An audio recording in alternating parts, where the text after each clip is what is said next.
Heat या चॅप्टरमध्ये मागील भागामध्ये आपण स्पेसिफिक हीट कॅपॅसिटी याबद्दल माहिती घेतली. कुठल्याही ऑब्जेक्टची स्पेसिफिक हीट म्हणजे काय असते हे आपण पाहिलेलं आहे. यानंतर आजच्या भागामध्ये आपण हीट एक्सचेंज म्हणजे उष्णतेची देवाणघेवाण याबद्दल माहिती घेणार आहोत.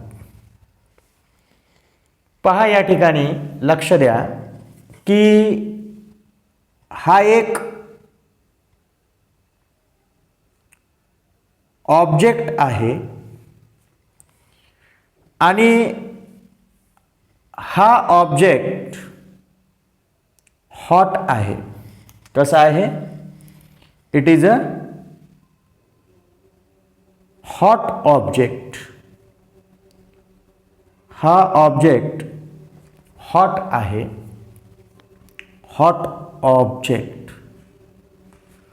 आणि हा दुसरा ऑब्जेक्ट आहे. हा ऑब्जेक्ट मात्र कोल्ड आहे. हा ऑब्जेक्ट कसा आहे? कोल्ड आहे.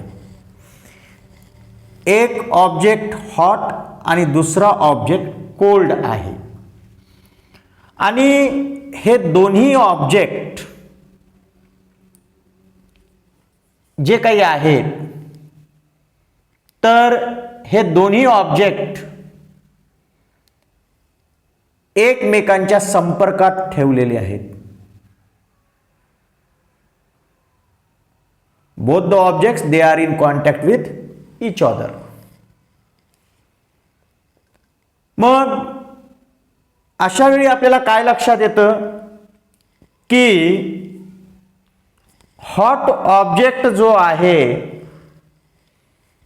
ज्याचं टेम्परेचर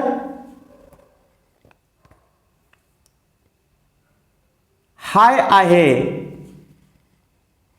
त्याचं टेम्परेचर हळूहळू डिक्रीज होताना आपल्याला लक्षात येतं.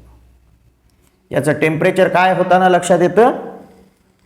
डिक्रीज होताना लक्षात येतं. तर जो कोल्ड ऑब्जेक्ट आहे ज्याचं टेम्परेचर लो आहे, त्याचं टेम्परेचर मात्र आता इन्क्रीज होताना आपल्याला दिसून येतं. काय म्हटलं ते व्यवस्थित लक्षात घ्या. जेव्हा हॉट ऑब्जेक्ट कोल्ड ऑब्जेक्टच्या कॉन्टॅक्टमध्ये येतो तेव्हा हॉट ऑब्जेक्टचं टेम्परेचर कमी होतं आणि कोल्ड ऑब्जेक्टचं टेम्परेचर इन्क्रीज होतं. असं का होतं? याचं कारण आहे the heat transfer from hot object to cold object. Heat काय होते? हॉट ऑब्जेक्ट मधून कोल्ड ऑब्जेक्ट कडे हीट ही ट्रान्सफर होते. हीट काय होते? ट्रान्सफर होते. आणि त्यामुळे हॉट ऑब्जेक्ट मधील हीट कोल्ड ऑब्जेक्ट कडे ट्रान्सफर होत असल्यामुळे हॉट ऑब्जेक्टचं टेम्परेचर डिक्रीज होतं, तर कोल्ड ऑब्जेक्टचं टेम्परेचर इन्क्रीज होतं. आणि हे केव्हापर्यंत हीटचं ट्रान्सफर होतं? तर पहा, या ठिकाणी लक्षात घ्या की हॉट ऑब्जेक्ट मधील टेम्परेचर काय होत जातं? डिक्रीज होत जातं. आणि कोल्ड ऑब्जेक्ट मधील टेम्परेचर जे काही आहे ते इन्क्रीज होत जातं. आणि जेव्हा हे हॉट ऑब्जेक्टचं टेम्परेचर आणि कोल्ड ऑब्जेक्टचं टेम्परेचर जेव्हा हे दोन्ही इक्वल होतात तेव्हा हीट ट्रान्सफर स्टॉप होते. म्हणजे सरळच आहे की हॉट ऑब्जेक्टचं टेम्परेचर कमी होत चाललंय आणि कोल्ड ऑब्जेक्टचं टेम्परेचर इन्क्रीज होत चाललंय. जेव्हा या दोन्हीचं टेम्परेचर कसं होतं? इक्वल होतं, तेव्हा हीट ट्रान्सफर स्टॉप होते.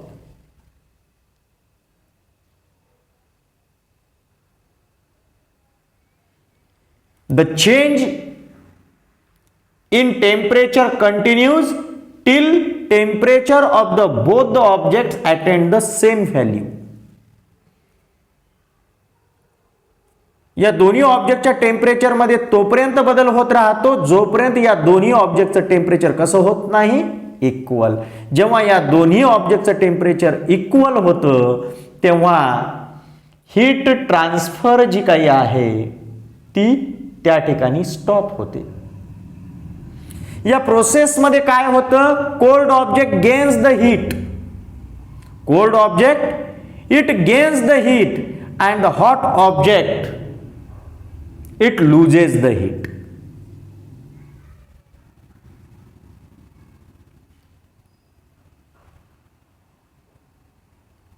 आता इथे लक्षात घ्या,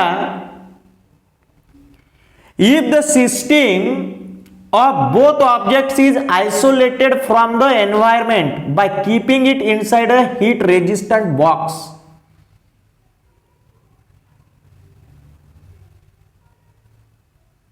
then no energy can flow from outside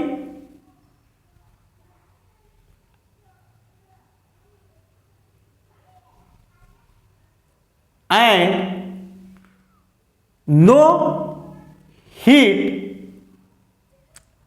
can come out from the go out from the box.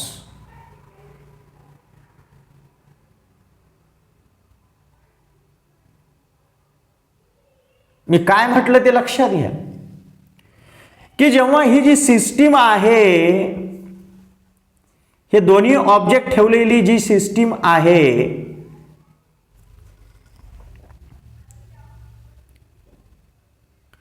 He system, या सिस्टीम मधले हे दोन्ही जे काही ऑब्जेक्ट आहेत they are isolated from the environment. यांना आपण काय केलं, या वस्तूंना म्हणजे हे हॉट ऑब्जेक्ट आणि कोल्ड ऑब्जेक्ट या दोन्ही वस्तूंना काय केलेलं आहे किंवा दोन्ही पदार्थांना आपण काय केलेलं आहे, एन्व्हायरमेंट पासून वेगळं केलेलं आहे, ज्याच्यामुळे एन्व्हायरमेंट मधील हीट जी काही आहे ती या सिस्टीम मध्ये येणार नाही आणि या सिस्टीम मधली हीट बाहेर जाणार नाही.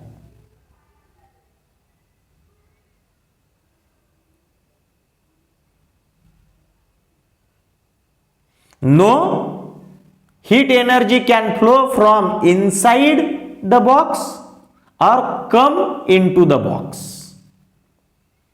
In this situation we get the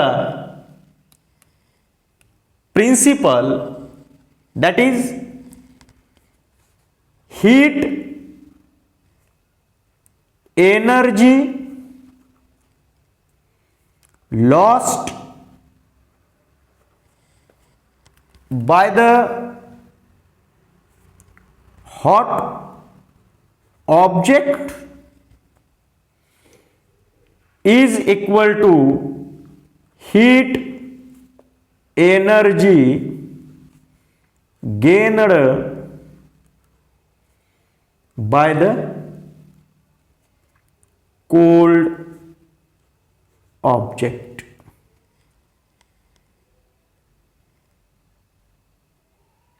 This principle is called heat exchange. काय म्हटलंय ते व्यवस्थितपणे लक्षात घ्या.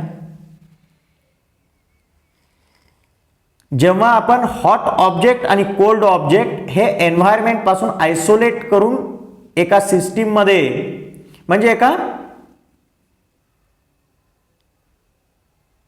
हीट रेजिस्टंट बॉक्स मध्ये एकमेकांच्या कॉन्टॅक्ट मध्ये ठेवतो तेव्हा हॉट ऑब्जेक्ट मधली हीट ही कोल्ड ऑब्जेक्ट कडे ट्रान्सफर होते आणि हॉट ऑब्जेक्टचं टेम्परेचर कमी होतं, कोल्ड ऑब्जेक्टचं टेम्परेचर इन्क्रीज होतं आणि दोघांचं टेम्परेचर जेव्हा इक्वल होतं तेव्हा हे हीट ट्रान्सफर थांबतं. अशा वेळी हॉट ऑब्जेक्टने गमावलेली जी हीट असते तेवढीच हीट कोल्ड ऑब्जेक्टने गेन केलेली असते, मिळवलेली असते, ग्रहण केलेली असते. हे इथं लक्षात घेतलं पाहिजे. तर असं जे हे या ठिकाणी आपण प्रिन्सिपल पाहिलेलं आहे, heat energy lost by the hot object is equal to heat energy gained by the cold object. This principle is called heat exchange principle.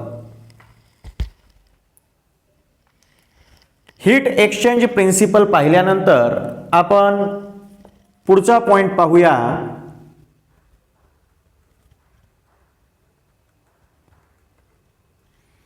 Measurement of specific heat mixing method and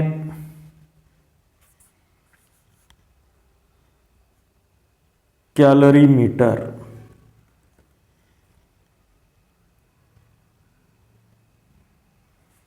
measurement of specific heat म्हणजे specific हीटचे मापन, उष्माधारकतेचे मापन असे आपण याला म्हणतो.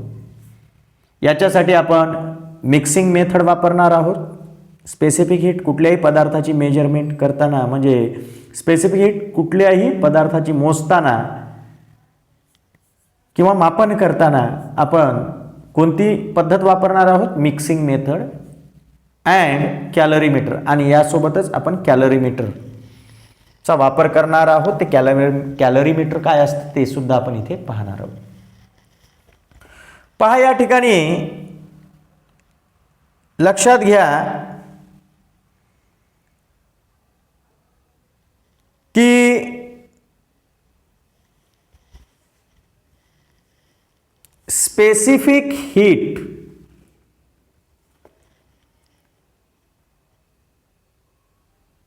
Of an object याबद्दल आपण मागील भागामध्ये माहिती लक्षात घेतली. म्हणजे युनिट मास असलेला ऑब्जेक्ट त्याचं 1 डिग्री सेल्सिअसने टेम्परेचर वाढवण्यासाठी जी काही आपण हीट देतो त्या हीटचा अमाऊंट म्हणजे specific heat of that object.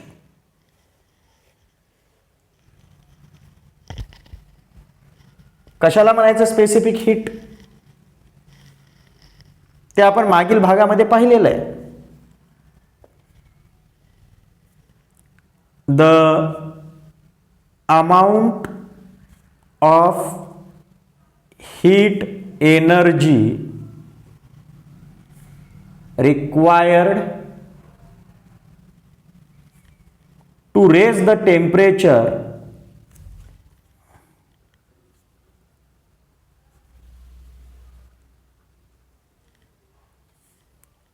of a unit mass of an object by 1 degree Celsius is called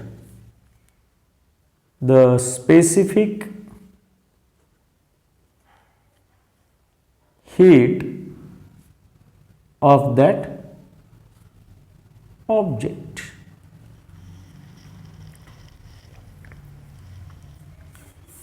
unit mass असलेल्या ऑब्जेक्टचं टेम्परेचर 1 डिग्री सेल्सिअसने वाढवण्यासाठी जी काही हीट एनर्जीची अमाऊंट लागते तिलाच आपण specific heat of that object असं म्हणतो. The specific heat of the object, the specific heat of the object can be measured using mixing method. पदार्थाची स्पेसिफिक हीट मोजण्यासाठी आपण कोणत्या मेथडचा वापर करतो? Mixing method. For this calorimeter is used. मी काय म्हटलं ते लक्षात घ्या की स्पेसिफिक हीट कुठल्याही ऑब्जेक्टची मोजायची असेल, त्याचं मापन करायचं असेल तर आपण मिक्सिंग मेथडचा वापर करतो. आणि मिक्सिंग मेथडचा वापर करण्यासाठी आपल्याला कॅलरीमीटर लागते. You have learned about the कॅलरीमीटर in the previous standard. मागील इयत्तामध्ये तुम्ही कॅलरीमीटर बद्दल माहिती घेतलेली आहे. कॅलरीमीटर कसा असतो ते आपण पाहिलेलं आहे. तरी पण या ठिकाणी लक्षात घ्या की कॅलरीमीटर कसा असतो ते आपण या ठिकाणी पाहूया. पहा या ठिकाणी की आपल्याला काय लक्षात येतं की या ठिकाणी एक कॉपर मेटलची बनलेली एक व्हेसल असते आणि हे व्हेसल एका हीट रेजिस्टंट बॉक्समध्ये ठेवलेला असतं.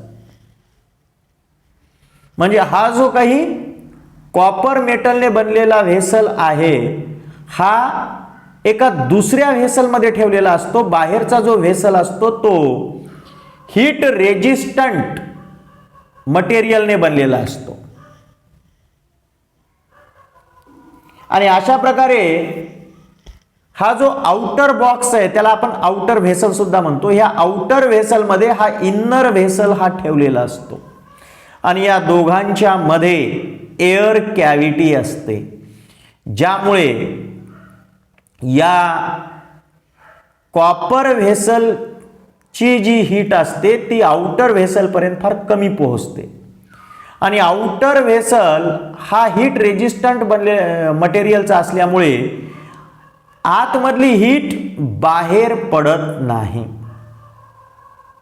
तर अशा पद्धतीने आपल्याला काय लक्षात येतं की आउटर एन्व्हायरमेंट मधील हीट आत येत नाही किंवा आतमधली हीट आउटर एन्व्हायरमेंट मध्ये जात नाही.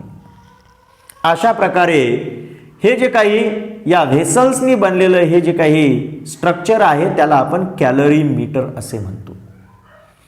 या इन्नर व्हेसलमध्ये म्हणजे कॉपर व्हेसलमध्ये या कॅलरीमीटरच्या या कॉपर व्हेसलच्या आतमध्ये आपण वॉटर घेतो, त्यामध्ये थर्मामीटर एक ठेवतो आणि एक स्टरर ठेवतो आणि ज्या ऑब्जेक्टचं आपल्याला स्पेसिफिक हीट मोजायची आहे असा ऑब्जेक्ट आपण हॉट म्हणजे त्याला हीट देऊन त्याला अशा हॉट ऑब्जेक्टला आपण या कॅलरीमीटरच्या पाण्यामध्ये टाकतो.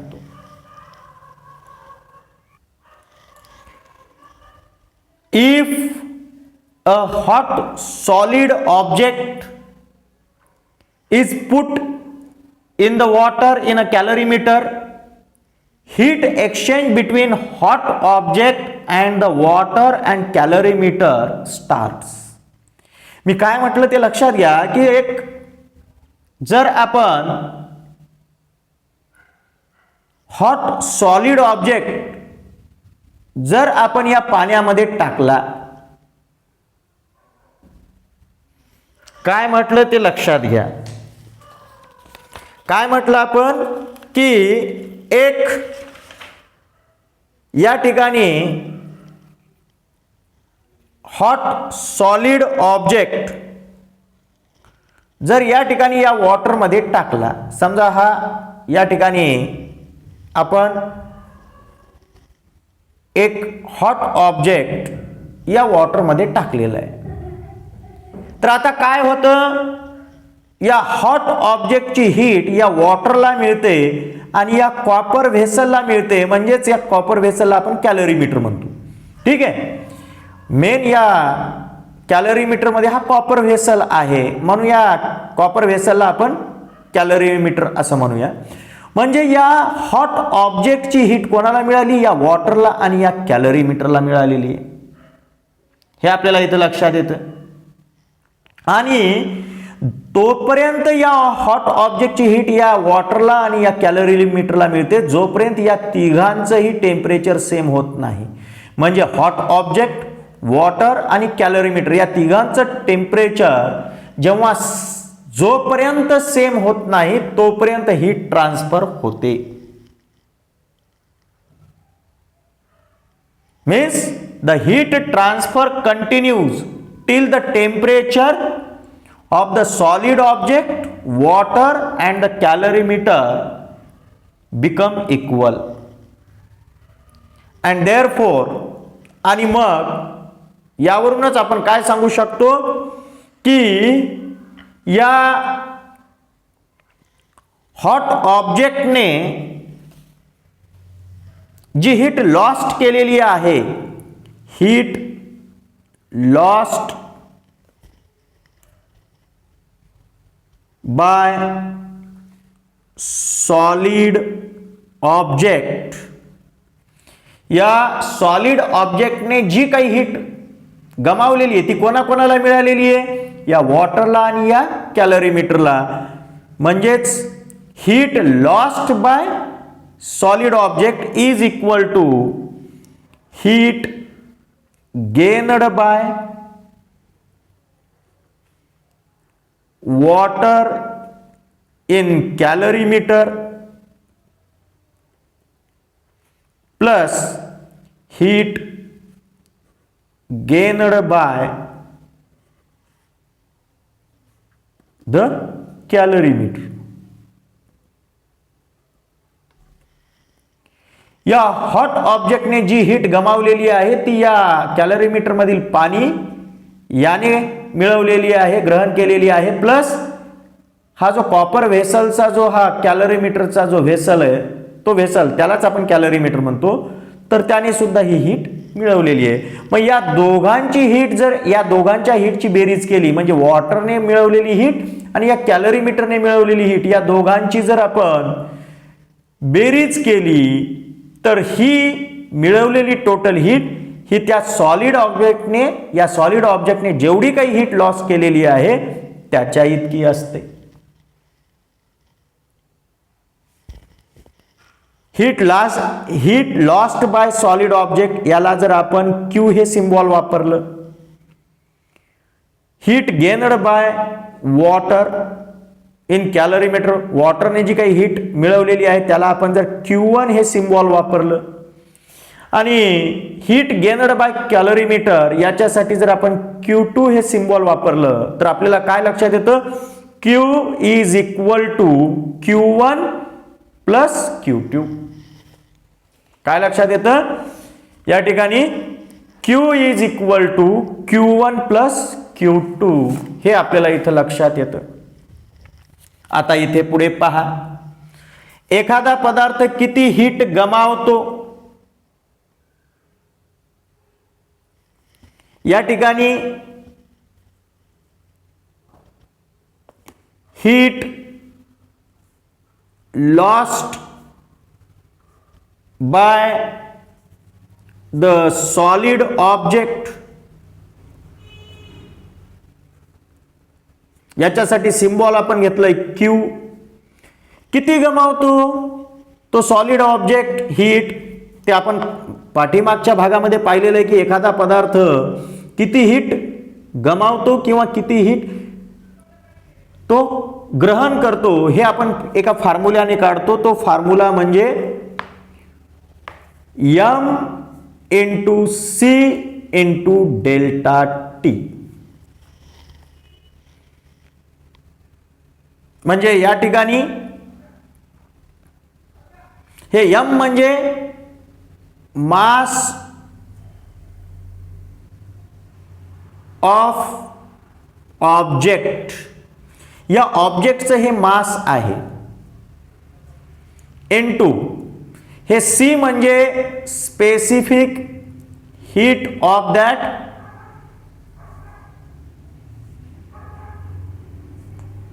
ऑब्जेक्ट, इनटू हे डेल्टा टी म्हणजे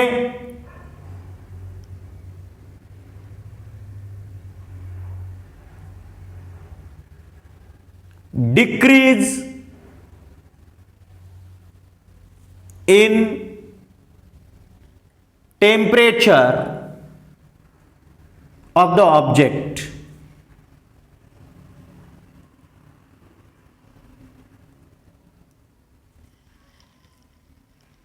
आपल्याला माहित आहे की एखादा पदार्थ जेव्हा हीट गमावतो तेव्हा किती गमावली हे जर काढायचं असेल तर आपल्याला हा फॉर्म्युला वापरावा लागतो. कोणता फॉर्म्युला वापरावा लागतो? MC delta T. M म्हणजे त्या ऑब्जेक्टचं मास, जो हीट गमावतो त्या ऑब्जेक्टचं मास, C म्हणजे त्या ऑब्जेक्टची स्पेसिफिक हीट, आणि डेल्टा टी म्हणजे त्या ऑब्जेक्टच्या टेम्परेचर मध्ये झालेली घट.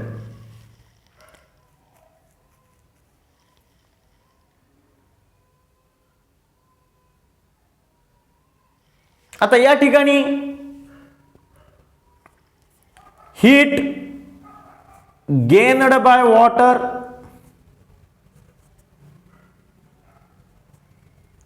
इन द कॅलरीमीटर, याच्यासाठी सिम्बॉल आपण घेतलं Q1. हे पहा या ठिकाणी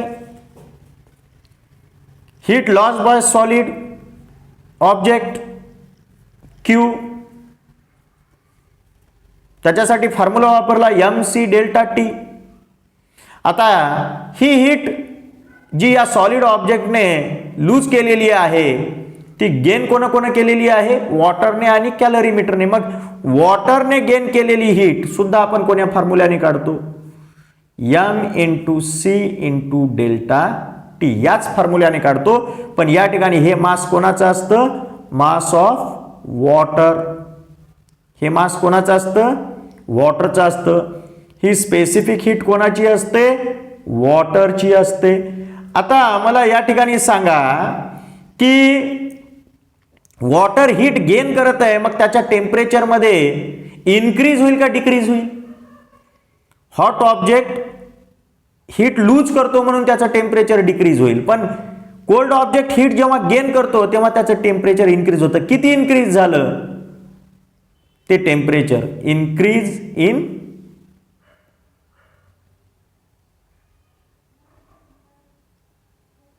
इट्स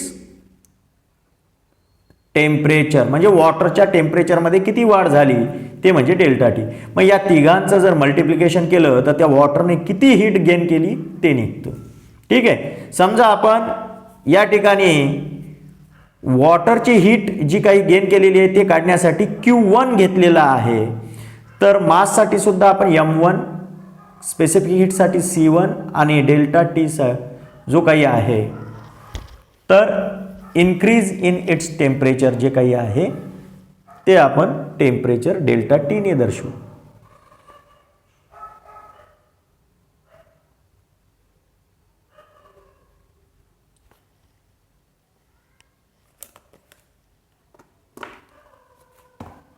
त्यानंतर पुढे लक्षात घ्या, आता या ठिकाणी ही हीट वॉटरने गेन केलेली आहे, तशीच ही हीट कॅलरीमीटरने सुद्धा गेन केलेली आहे. मग हीट गेनड बाय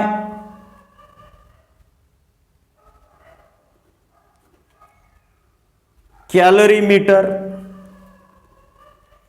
याच्यासाठी सिम्बॉल वापरतो Q2. हे सुद्धा कोण्या फॉर्म्युल्याने काढणार, mc इंटू डेल्टा टी. हे m म्हणजे मास ऑफ कॅलरीमीटर, ज्या मेटलने कॅलरीमीटर बनलेली आहे त्या कॅलरीमीटरचं मास, इंटू c म्हणजे स्पेसिफिक हीट ऑफ कॅलरीमीटर, कॅलरीमीटर ज्या मेटलने बनलेले आहे त्या मेटलची स्पेसिफिक हीट, आणि डेल्टा टी कॅलरीमीटरचं सुद्धा टेम्परेचर गेन केल्यामुळे काय होतं, वाढतं. म्हणजे किती वाढलं ते इन्क्रीज्ड टेम्परेचर, इन्क्रीज इन कॅलरीमीटर्स म्हणजे इट्स टेम्परेचर.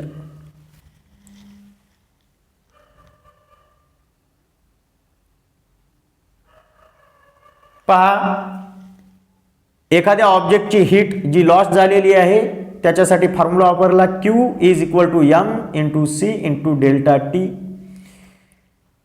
वॉटरने हीट गेन केली त्याच्यासाठी फॉर्म्युला वापरला Q is equal to m1 into C1 into delta T1.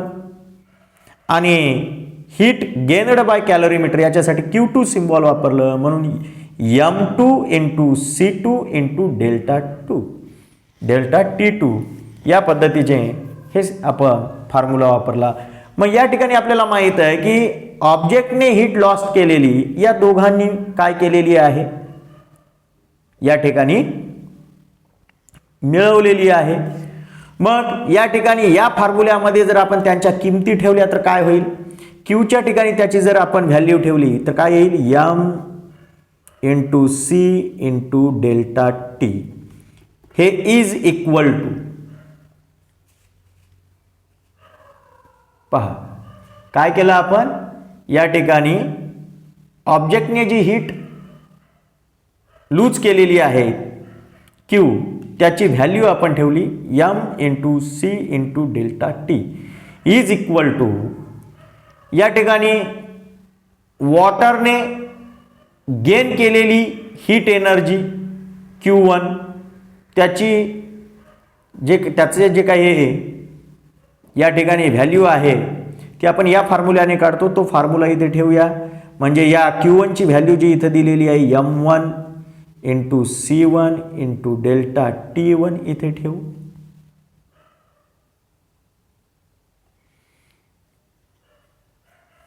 हे प्लस ला प्लस, हे Q2 त्याची value m2 into C2 into delta T2. आता या ठिकाणी आपल्याला या बाकीच्या सर्व किमती जर माहीत असतील तर आपल्याला त्या हॉट ऑब्जेक्टची स्पेसिफिक हीट काढता येते. अशा पद्धतीने या फॉर्म्युल्याचा उपयोग करून आपल्याला काय करता येतं की त्या सॉलिड ऑब्जेक्टची, म्हणजे जो कोणता ऑब्जेक्ट आहे ज्याची आपल्याला स्पेसिफिक हीट मोजायची आहे ती आपल्याला इथे मोजता येते.